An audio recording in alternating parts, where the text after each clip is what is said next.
ওরে আমার বাবা আমার থেকে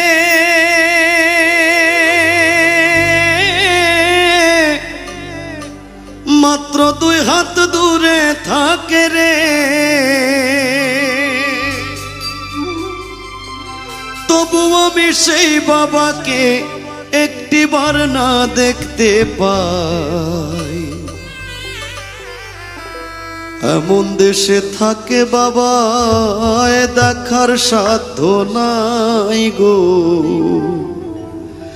এমন দেশে থাকে বাবা দেখার সুযোগ নাই। দেখা যায় বাবার কবর, নেওয়া যায় না খোঁজ খবর, এমন দেশে থাকে বাবায় দেখার সুযোগ নাই গো, এমন দেশে থাকে বাবায় দেখার সুযোগ না।